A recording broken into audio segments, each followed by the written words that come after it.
Okay, so in the last episode, we talked about why communication stopped being optional in technology, and why AI is the thing that's forcing that. This one should be about the how.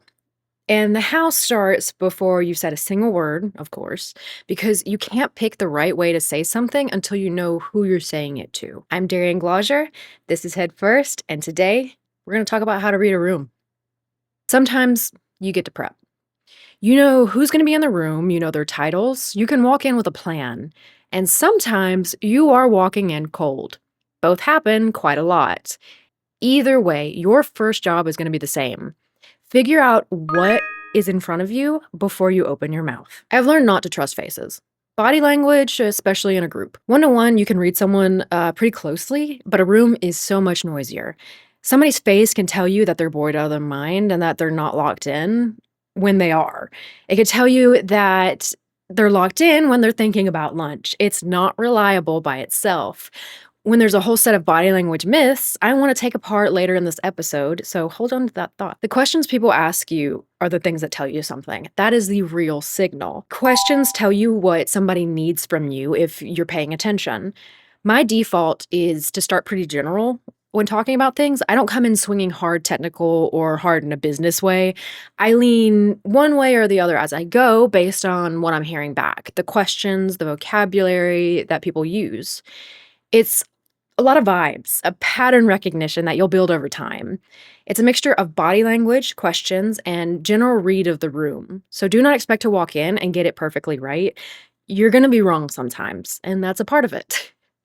I can usually spot another developer pretty fast. Not always, but usually. And what I'm looking for underneath all of it is the same question every single time. How does this create value for them, for their team, whatever they actually walked in wanting? And it cuts both ways. You want what they need, but you are after something too. You've got recognition, backing. Sometimes it's simpler than wanting a deeper conversation with your peers about the technical side. What you're looking for isn't typically fixed, it moves as you move. Different stuff matters to you at different points in your career. You're not reading the room to perform it. You're reading it to find out what it needs from you. Here's what it actually looks like in two rooms that couldn't have been more different. All right, so it's the same me, same kind of project both times. Completely different rooms. Room one, we've got women who code, a technical audience, and I was on a serious time frame, I was doing a walkthrough, a demo, and not a lot of runway to work with. And people had other sessions to get to. I wanted to be respectful, especially with technical issues eating into it right up front, of course. So I went in as technical as I could get in that time while still making sure the impact of what I built landed. Because in a room full of developers, they don't want to just see that something works. They want to know how and why. And if they're far enough into their career, again, they want to know why. How does this benefit me? How does this benefit my team? Where does this go for me long term? All right, room two, a work meeting. Different day. This one I had a heads up on. Who was going to be there, what their titles were, just enough to prep. If you know who's going to be in a room ahead of time, please do your research. Look them up, see what they're into. It helps you navigate and it helps you feel more confident going in. And if you do not have that luxury, you're walking into strangers, no idea what they do, that's okay too. Default to general and work outward as you get a read.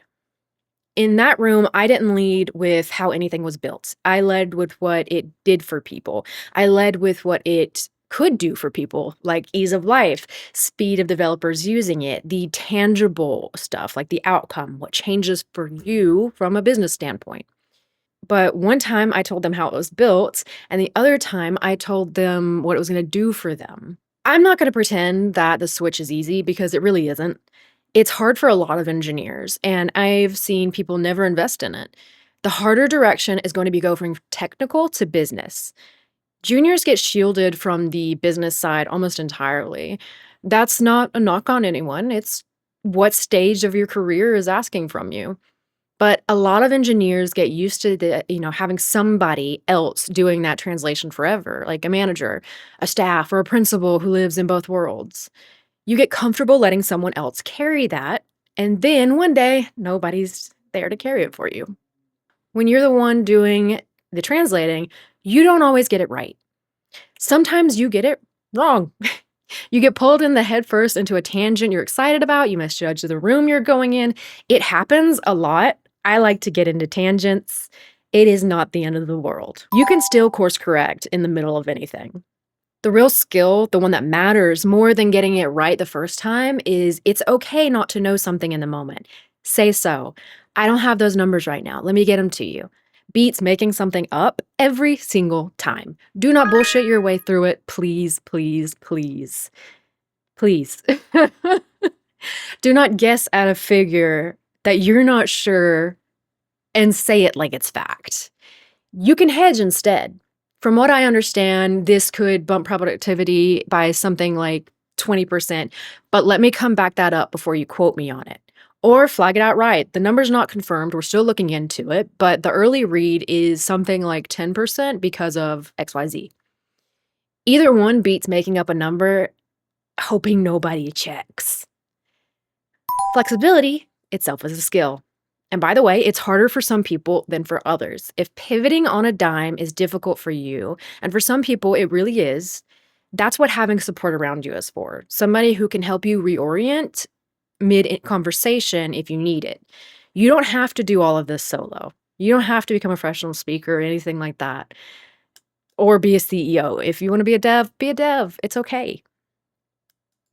And for the mixed rooms, the ones where you've got both business and technical people, or you can't really tell who the decision maker is, default to general. Technical people can usually self-serve if you get stuck. Worst case, hand them the thing and say, tell me what you think. Business folks are a little bit harder to fall back on if you don't already have your numbers ready. Now, the thing I said I'd come back to, because misreading a room usually starts with trusting the wrong signal in the first place. And everybody's walking around with either body language cheat sheet in their head that is 90% wrong. Crossed arms. Everybody thinks that this means someone's closed off, defensive, not interested. Most of the time, it means someone is comfortable, or it's a habit, or the room's cold. The chair doesn't have armrests. Research even shows that people are more likely to stick with a hard task when their arms are crossed. Sometimes it's concentration and not resistance. Avoiding eye contact. Same deal. People read this as checked out or lying. People are usually engaged and they don't hold eye contact. It could be culture, it could be anxiety, it could be how their brain works. It doesn't automatically mean what you think it means. Here's one thing I care about. Quiet, reserved posture gets read as disinterest constantly, and it's often just introversion. An introverted person facing you, listening, nodding, making the little sounds that mean keep going. That is an engaged person. Real disinterest looks different. It looks like someone turning their body away from you, cutting you off, changing the subject, or looking for the door, typically. And again, none of these gestures mean one fixed thing on their own. There's a framework that I've been getting into lately that gets at this. It's from Evie Pomporis, a former Secret Service agent, and she teaches this thing on reading people using like animal types, for example, lion, T-Rex, monkey, mouse. The part that stuck with me, not only about everything else, but about, that in particular, is that nobody is locked into just one of these things.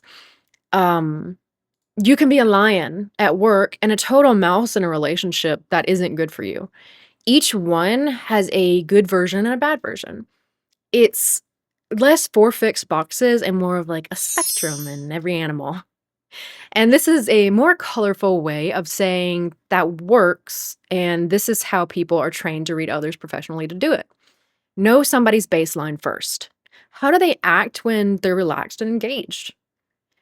Then you watch for what changes from that.